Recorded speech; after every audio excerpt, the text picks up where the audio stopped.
یہ ہے ترمذی شریف کی روایت۔ رسول پاک صلی اللہ تعالی علیہ وآلہ وسلم کے سامنے دو آدمیوں کا ذکر ہوا، ایک عابد اور دوسرا عالم۔ عابد اور عالم کا ذکر ہوا۔ آقا کریم علیہ الصلوۃ والسلام نے ارشاد فرمایا افضل العالم علی العابد کفضلی علی ادناکم۔ یہ اتنی بڑی بات ہے، آپ کی نظروں میں اہل علم کی فضیلت اور عظمت بڑھ جائے گی۔ آقا کریم علیہ الصلوۃ والسلام کے سامنے عابد اور عالم کا ذکر ہوا۔ مصطفیٰ جان عالم صلی اللہ علیہ وآلہ وسلم نے کیا ارشاد فرمایا؟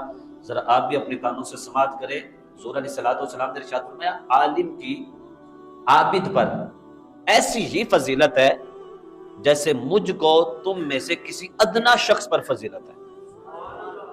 یعنی فرمایا تم صحابہ میں کوئی ادنا شخص ہو جیسی مجھے اس پر فضیلت ہے، ایسی ہی ایک عالم کو عابد پر فضیلت حاصل ہے۔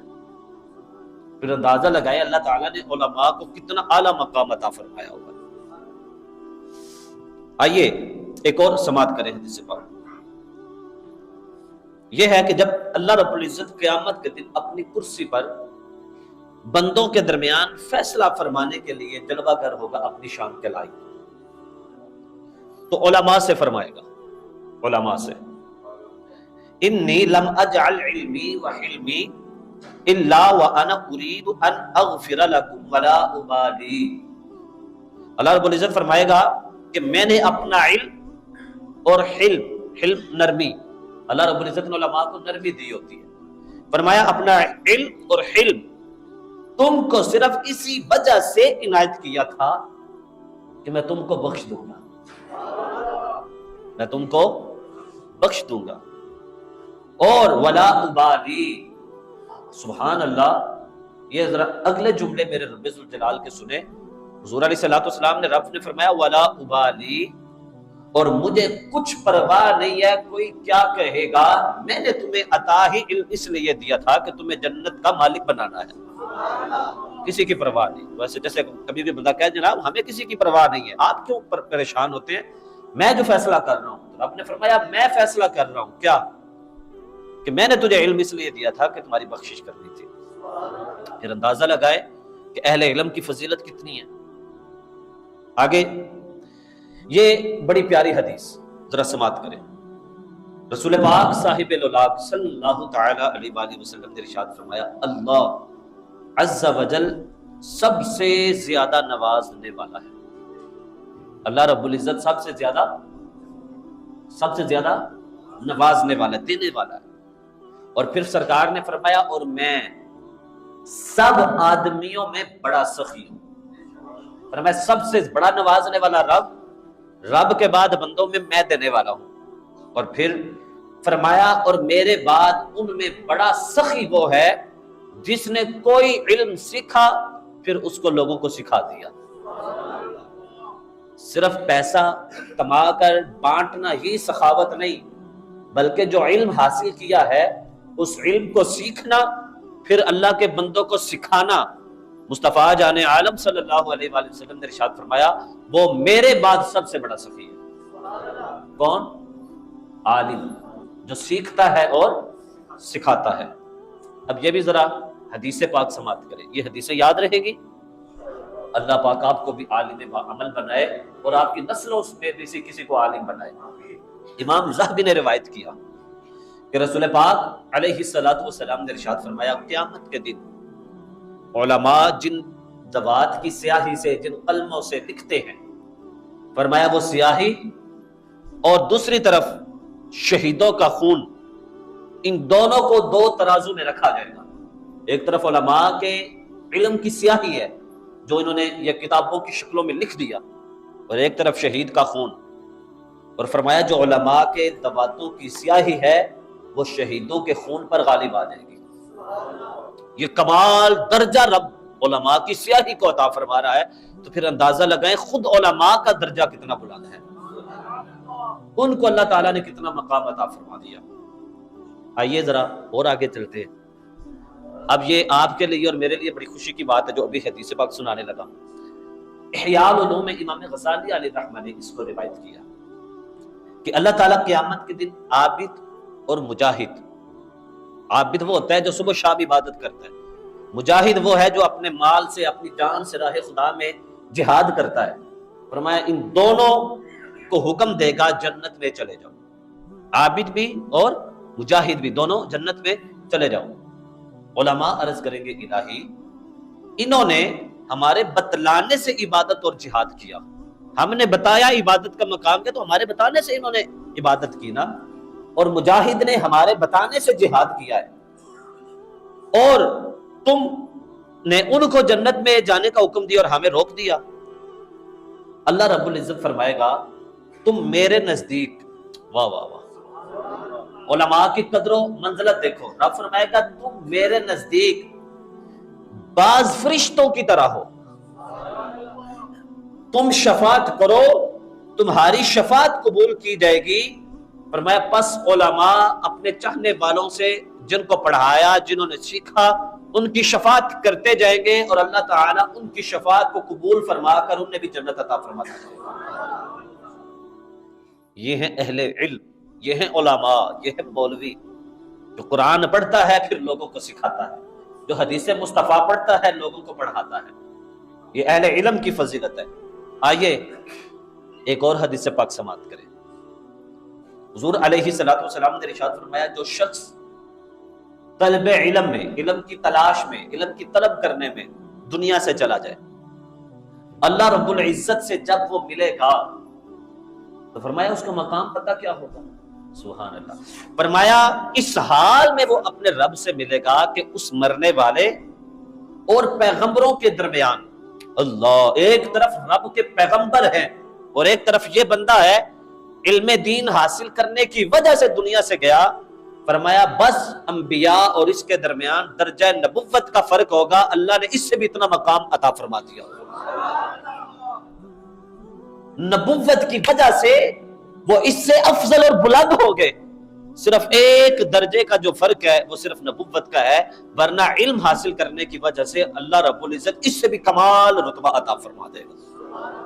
کسے؟ طلب علم حاصل کرنے والے جو دین حاصل کرنے کے لیے اپنے آپ کو طالب علم بنا لیتا ہے۔ اس کا مطلب یہ نہیں کہ 24 گھنٹے وہ علم دین حاصل کرے، نہیں، اس کا مطلب یہ ہے کہ اپنے اوقات میں سے ایک حصہ نکالے، اس حصے میں وہ رب ذوالجلال کا قرآن بھی سیکھے اور اس کے مصطفیٰ کا فرمان بھی سیکھے، اپنے آپ کو طالب علم بنا دے۔ جب موقع ملا دین حاصل کرنے کے، ابھی آپ آئے ہیں نا جمعہ پڑھنے، تو کیا نیت لے کر آئے؟ جمعہ پڑھنا ہے، اور اگر آپ نے اس سے پہلے نیت یہ کر لی کہ ہم نے جا کر دین بھی سیکھنا ہے قاری صاحب سے، آپ جو ابھی مسجد میں بیٹھ کر دین حاصل کر رہے ہیں آپ بھی رب العزت کے ہاں طالب علم بنے ہوئے ہیں۔ میں اس لیے کہتا ہوتا ہوں نا کہ صرف جمعہ نہ پڑھنے آیا کریں بلکہ آپ دین سیکھنے کے لیے آیا کریں، اللہ رب العزت آپ کو اس نیت کے بدلے مقبول حج کا بھی ثواب عطا فرما دیتا ہے۔ آئیے ذرا آگے چلتے ہیں، ایک اور بھی حدیث ہے، کئی حدیثیں ہیں، آج ایک حدیث نہیں، دو نہیں، تین نہیں، کئی احادیث اس لیے سنا رہا ہوں کہ آپ کا دل چاہے کہ مجھے بھی رب موقع عطا فرمائے، میں بھی اس پاک کلام کو پڑھوں جو رب نے اپنے محبوب کے قلب اطہر پر نازل فرمایا ہے۔ سنیں، حضور علیہ الصلوۃ والسلام نے ارشاد فرمایا جو شخص ایک باب کا مطلب ہوتا ہے کہ جیسے ایک کتاب ہے اس کے مختلف چیپٹر ہوتے ہیں، اس چیپٹر میں سے ایک چیپٹر، اس کو اردو میں ہم ایک باب کہتے ہیں، ایک باب علم کا دوسروں کے سکھانے کے لیے سیکھے۔ کیا مطلب؟ فرمایا ایک بندہ ایک علم کا باب سیکھتا ہے اس نیت سے کہ میں نے دوسروں کو بھی سکھانا ہے، فرمایا اس کو 70 صدیقوں جیسا اجر عطا فرمایا جاتا ہے۔ حضرت ابوبکر صدیق کا فیض رب ذوالجلال علم حاصل کرنے کا ایک باب جو سیکھے دوسروں کو سکھانے کے لیے اللہ رب العزت اسے 70 صدیقوں کا اجر عطا فرماتا ہے۔ کم درجہ ہے یار، جو ایک باب سیکھے سکھانے کے لیے 70 صدیقوں کا اجر لے کر جا رہا ہے، تو پھر جو پورا قرآن سیکھے، جو بخاری بھی پڑھے، مسلم بھی پڑھے، ترمذی بھی پڑھے، ابن ماجہ بھی پڑھے، ابو داؤد بھی پڑھے، نسائی شریف بھی پڑھے، امام احمد بن حنبل کی کتاب بھی پڑھے، مسند امام مالک بھی پڑھے، وہ جناب معجم الکبیر بھی پڑھے، مختلف احادیث کی کتابیں، پھر فقہ، پھر تفاسیر پڑھتا اس لیے ہے کہ رب کے بندوں کو بھی سکھاؤں گا، بتاؤ اللہ اس عالم کا درجہ کتنا بلند فرما دیتا ہوگا۔ آگے چلیں، یہ بڑی پیاری حدیث ہے. ابھی آپ نے نیت کیا کی ہے؟ ہم کیا کرنے آئے ہیں؟ دین سیکھنے آئے ہیں. جمعہ تو پڑھنا ہی ہے، لیکن نیت، آؤ اس نیت کے بدلے بھی آپ کو ایک اجر بتاؤں. حضور علیہ الصلوۃ والسلام نے ارشاد فرمایا، جو شخص طلب علم میں علم حاصل کرنے کے لیے سفر کرتا ہے، آپ نے بھی سفر کیا نا، سفر کرتا ہے کس کے لیے؟ علم دین حاصل کرنے کے لیے. فرمایا جو شخص طلب علم میں سفر کرتا ہے، فرشتے اپنے بازوؤں کے ساتھ اس پر سایہ کر لیتے ہیں. فرشتے کیا کرتے ہیں؟ اپنے رحمت والے پروں سے اس پر سایہ کر لیتے ہیں، اور پھر مچھلیاں دریا میں اور آسمان و زمین میں جو بھی مخلوق ہے اس کے حق میں دعا مانگتی رہتی ہے. آپ کی نیت ہم دین سیکھ رہے ہیں، دریا کی مچھلیاں، آسمان و زمین کی مخلوق آپ کے لیے، آپ کو علم نہیں ہے مگر وہ آپ کے لیے آپ کے رب سے دعا مانگ رہے ہیں. یہ چھوٹا درجہ ہے. آئیے یہ بھی حدیث سنیں اور ذرا اپنے روح کو تازہ کریں. سبحان اللہ کہیں. حضرت سیدنا امام غزالی علیہ الرحمہ نے اس روایت کو نقل فرمایا ہے منہاج العابدین کے اندر. آپ کیا فرماتے ہیں؟ آپ فرماتے ہیں کہ عالم کو ایک نظر دیکھنا، عالم کو ایک نظر، عالم ہے آپ نے ایک نظر دیکھا بس، فرمایا سال بھر نماز اور روزہ رکھنے سے بہتر ہے. آپ ذرا پریشان ہو گئے کہ اس کی سمجھ نہیں آئی. فرضی نماز اور فرضی روزے کے علاوہ جو آپ نفل پڑھتے ہیں اس کے بارے میں، نفلی عبادت کے بارے میں امام غزالی علیہ الرحمہ فرما رہے ہیں جو بندہ ایک نظر عالم کو دیکھتا ہے سال بھر نماز اور روزہ رکھنے سے بہتر اللہ اسے اجر عطا فرما دیتا ہے. سبحان اللہ. آگے چلیے ذرا. یہ بخاری شریف اور ترمذی ان دونوں کے اندر روایت موجود ہے، بخاری اور مسلم، ترمذی دونوں کے اندر. یہ حدیث آپ نے کئی بار سنی ہے اور میں نے کئی بار پڑھی بھی ہے، لیکن آج یہاں ایک اور بات بھی آپ کو بتاتا ہوں. رسول پاک صاحب الاولاق صلی اللہ تعالی علیہ وآلہ وسلم نے ارشاد فرمایا، من یرید اللہ بہ خیرا یفقہہ فی الدین. فرمایا اللہ رب العزت جس کے ساتھ بھلائی کا ارادہ فرماتا ہے. آپ ذرا نا اس جملے پہ توجہ کریں. ارادہ کس نے فرمایا؟ ارادہ کس نے فرمایا؟ اللہ رب العزت. واہ واہ واہ. آپ کا رب چاہ رہا ہے. رب نے ایک تو ہے نا کہ دنیا کا نظام اس نے کہہ دیا چل رہا ہے، اور ایک ہے اس نے کسی کے لیے خاص طور پر ارادہ فرمایا. کس کا؟ بھلائی کا، بھلا کرنے کا. وہ کہتے ہیں نا جناب ہم نے تو صرف تمہارا بھلا چاہا ہے، اب تمہاری مرضی، تم فائدہ اٹھاؤ یا نقصان اٹھاؤ. رب ذوالجلال نے بھلا چاہنے کے لیے، کسی کا فائدہ اٹھانے کے لیے، کسی کو فائدہ پہنچانے کے لیے، بھلائی کے لیے ارادہ چاہا تو کیا کرتا ہے؟ فرمایا اس سے اپنے دین کی سمجھ عطا فرما دیتا ہے، اسے قرآن کی سمجھ دے دیتا ہے، اسے اپنے مصطفیٰ کے فرمان کی سمجھ دے دیتا ہے. تو جو بندہ قرآن سیکھ رہا ہے، جو بندہ حدیث مصطفیٰ کو سمجھ رہا ہے، جو بندہ قرآن کے علوم میں غوطہ زن ہو رہا ہے، جو بندہ قرآن کے علوم سے موتی چن رہا ہے، وہ یوں سمجھے اللہ رب العزت کا اس کے ساتھ بھلائی کا جو ارادہ فرمانا تھا اسے بھلائی والے لوگوں میں شامل فرما دیا ہوا ہے. سبحان اللہ.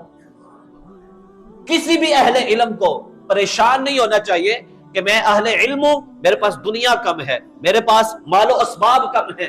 نہیں، اس بندے کی سوچ اس سے 1000 قدم آگے جانی چاہیے. وہ بندے اللہ رب العزت نے کسی کو مال دیا، کسی کو جاہ و جلال دیا، لیکن تو کیسا کمال ہے جسے رب نے اپنے قرآن کا علم عطا فرما دیا. میں نے یہ بات ایسے نہیں کی. حضرت مولا کائنات شیر خدا علی المرتضی کرم اللہ تعالی وجہ الکریم فرمایا کرتے تھے، رضینا، ہم راضی ہیں، قسمت الجبار فینا، ہم رب ذوالجلال کی تقسیم پہ بڑے ہی راضی ہیں. کیوں؟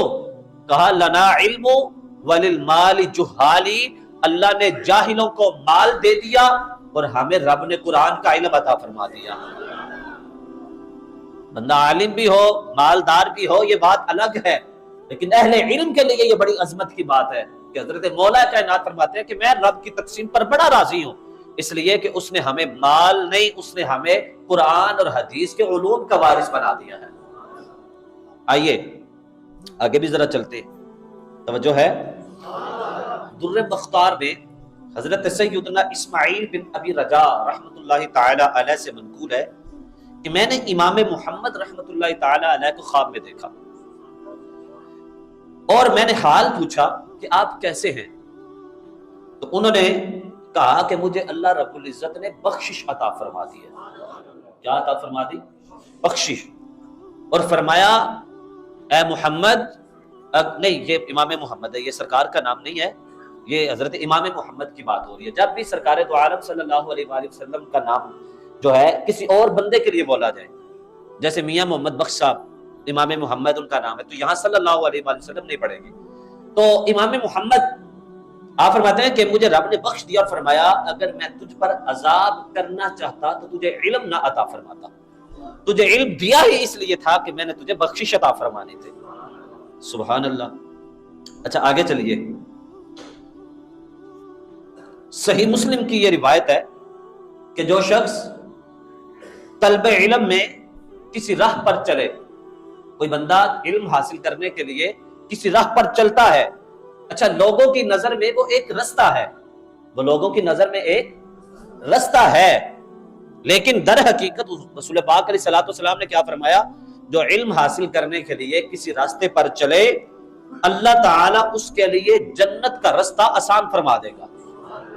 کون سا رستہ آسان ہو جائے گا؟ جنت کا رستہ۔ یہ جو رستہ ہے بظاہر یہ آپ کو لگتا ہے کہ یہ فیکٹری کا رستہ، پانی کھڑا ہوتا ہے، کپڑے بچا کر آئے جمعہ پڑھنے کے لیے، لیکن یہ بات اپنی جگہ پر، لیکن آپ کی سوچ کیا تھی، نیت کیا تھی؟ ہم نے مسجد میں جا کر رب کا دین سیکھنا ہے، علم سیکھنا ہے۔ آپ یہاں سے چل کر مسجد تک پہنچے ہیں، اللہ تعالیٰ نے آپ کے لیے جنت کا رستہ آسان فرما دیا ہے۔ چھوٹی بات ہے یار۔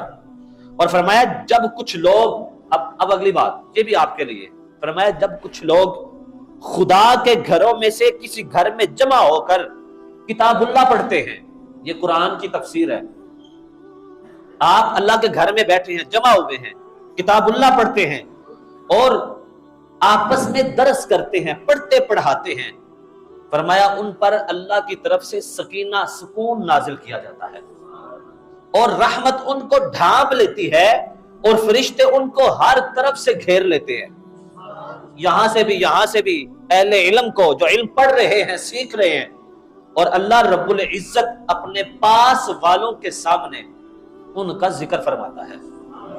کیا مطلب؟ جو رب کے پاس فرشتے ہیں، جو مسجد میں قرآن پڑھنے کے لیے آئے، سیکھنے کے لیے آئے، اللہ تعالیٰ فرشتوں کے سامنے ان کا ذکر فرماتا ہے۔ یہ کمال درجہ نہیں؟ اچھا آگے سنیے، یہ حضرت سیدنا ابو ذر غفاری رضی اللہ تعالی عنہ نے روایت فرمائی ہے، اور یہ بڑی پیاری حدیث ہے۔ لوگ کہتے ہیں کہ 4 نمازیں پڑھ لیں، یعنی کہ نفلی نماز فرض کے علاوہ تھوڑے روزے اور رکھ لیں، لیکن آؤ آپ کو علم کی مجلس میں بیٹھنے کی برکت سناؤں کیا ہے۔ یہ صحابی مصطفیٰ ہے، حضور علیہ الصلوۃ والسلام کے مدرسے کے طالب علم۔